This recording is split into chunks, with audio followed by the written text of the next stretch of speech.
Hey guys, what's up? Welcome back to this YouTube channel. It's your guy Igor here, guys. How much snow it's going here? It's crazy. It's snowing again, and it's supposed to be summer in Canada, guys. Well, not yet summer, but kind of used to it. I kind of came out because I enjoy a little bit of snow before it goes back to summer. It's gonna be nice again. So today's video, guys, I want to share with you why I left a really good job in Canada to be self-employed, the reasons why I left. Guys, before I tell you the reasons why I left, I'm gonna tell you guys that it was a really good job, paid a good amount of money. Okay, benefits, like, you know, not like in the US, we have free healthcare, right? But for example, dentist, for your teeth, have to pay from your own pocket. Medicine, other things like massage, you know, like so many things you can get with those benefits. So I had all of that. I left. Now I don't have it, right? I have benefits now, but I'm paying like close to $300 a month from my own pocket now for that, to have it. So I had that contribution to additional contributions to your RRSP. A really highly paid job. 2 mortgages. Like, Igor, you're crazy, you would say. That's what my parents said when I told them that I'm leaving my job in Canada. Like, you work so hard to get a job. You know the reality, guys, of getting a job in Canada, you come, they don't want to hire you because you don't have Canadian work experience. Oh, it's intensifying like a wet snow. I'm going to damage the camera, so I'm going to make the video short. So, look at those beautiful doggies there. Check this out, there are some big ones. German Shepherd and everything. I just hope they don't fly over the fence and eat me. So, pretty big dogs, I'm telling you. So that's, guys, the main one of the thing is you get a job in Canada. It's so difficult to find, and then once you finally get it, you're like, you want to stay there, right? But in reality, there is one thing you gotta know about Canada, guys, is that there is no such thing as job security. You know, you can get fired at any time, and I've proven it in my experience, been laid off 2 times. Guys, so what way off in Canada is that's one of the reasons why I left. But let me tell you guys, it was a good paying job. That's a good paying job, and I gave my notice. So from my last employment, I didn't get fired or anything. I gave my notice, and I worked there for 2 weeks. And my coworkers were asking me, if you're leaving, Igor, why don't you just walk out of the door? Because that's kind of a Canadian style. If you don't like the job, you just slam the door and show a middle finger and just walk out. Like, nobody's going to take you back anyways, even if you gave 2 weeks of notice, right? But that's not my culture. That's not where I'm coming from, guys. I come from a place where you build a relationship, and that's why I'm telling you one reason, guys.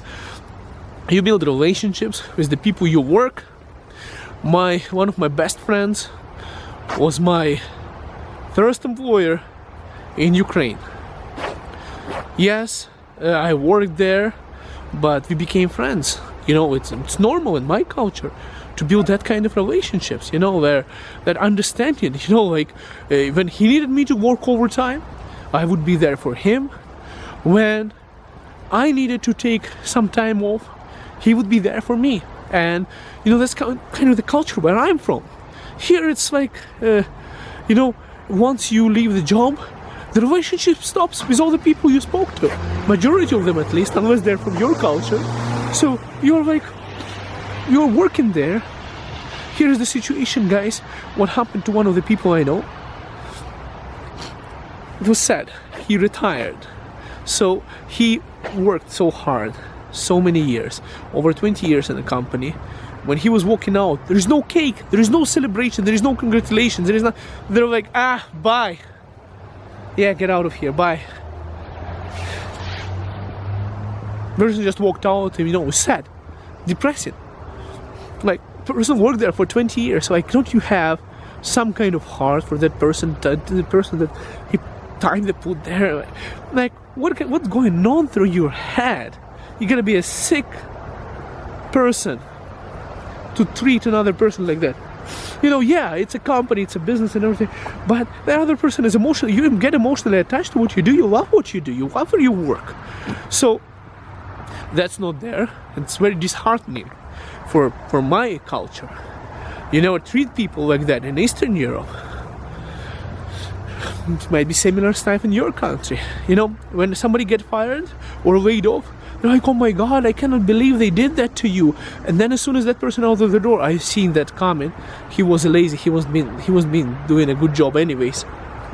And they stop talking to that person. As soon as you lose your work, majority of people who are smiling, greeting and really cheerful for you, they're actually playing the game, corporate game, but they just don't care about you. So you're on your own. You lose your job and you're done. Relationship with those people is also gone.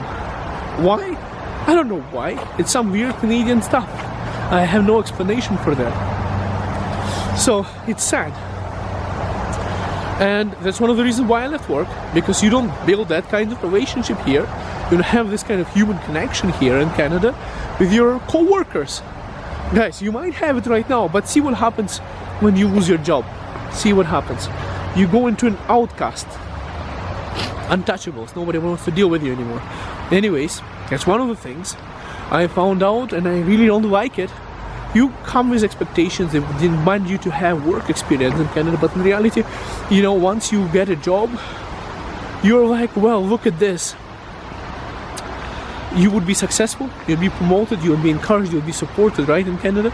But then in reality, you see a person, it happened to me too, a person who was my subordinate, became a supervisor, started working with me, and he was so bad, and that's within span of 3 months. So he joined the company 2 months, becomes a supervisor, being a supervisor for another 3 months, so bad that they made him do his previous job while he was doing that, so he does damage the company so much financially. So to save the situation, they made him a manager. Woo! How about Canada for you guys? A person that was a spineless person, like manager. Person can't even speak with confidence. Doesn't even know nothing, and doesn't even want to work, and just sitting there hanging out with boys on the meetings with boys. I mean, these other supervisors who are also like just hanging out. Anyways, his wife's mother was the wife. Basically, his wife's mother was the mother. Was the wife of the guy who was in charge of Calgary. Wow, how about that? Some Italian drama, I tell you. And those guys were actually Italian. Anyways, guys. So there's a lot of family stuff. And basically, guys, you in Canada, you get like that. You get like that. You think your talent is going to be promoted, but you have to be a good ass licker. You have to build that relationships out of work, you know, in other places to get promoted. So nothing different from where you are. Then you have expectations, you from Canada, from another country where you're coming from, and you're like, well, Canada should be so much more advanced, encourage talent and everything. And when you get hired, they make you believe that where you worked was a shitty office in some third world country. Let's say you're from India, like my wife. They make you feel so bad about it, but then you join and your office in India was more advanced. Your office in India had all the technologies. Your office in India had better management, better corporate structure than you join in Canada, and they don't value it as much. And they're like, oh, in Canada we know how to do things right. They think they're the best of the world, and in reality, nothing. Guys, it's not good. You know, you don't get so what you expect in terms of promotion. You don't get what you expect in terms of career growth unless you're doing it right. So the other option is to keep on changing jobs. That's what I kept on doing, to get more money, to grow in your career, and that's how people do it. Or build relationships and stay in one place for many years. Another thing, they like to give you more responsibilities but not pay you less, and then brag to their management about the productivity to get that extra bait of maybe $5,000-$10,000 bonus for themselves. For managers, not for you. So, you know, all of these kind of things put together, you start to realize there is no human relationship. You can get fired at any time. Nobody's going to give a damn about you when that happens to you. You know, you can be thrown out on the street and nobody's going to care. You know, you don't have that relationship, that connection. And also, you don't get paid that much. And if you ask for more, they don't like it. And if you keep on changing too many jobs, they also don't like it. So the entire system is rigged like that. And, you know, you start to understand that there is no difference between employed and self-employed, except for the bank. So if you're planning to buy a house, take a mortgage, buy a car, have lower interest rates, have a job. Do have a job. Stay there. Buy it. Later on, do whatever the hell you want, guys. Now myself, I became a real estate agent here in Calgary as XP Realty, and I've helped a lot of people purchase properties, including self-employed. It's way more difficult to buy something if you're self-employed than you're working for somebody else. So yes, in that way you need a job. But once you get a mortgage and everything, I would recommend, guys, self-employment. There's some feathers sticking out of the car. I don't know what that is. Dream catcher stuff. So self-employed is the way to go. That's my recommendation for everyone, guys. And this is the reason why I left the job, because of all of this situations. There are some companies that are nice, there are some stories that I heard that are amazing, guys, but this is my story in Canada. Let me know how your story is, and if you agree with that, what I just said, and if not, leave a comment down below, guys, and we'll see you in Canada. See you in Calgary. Bye for now.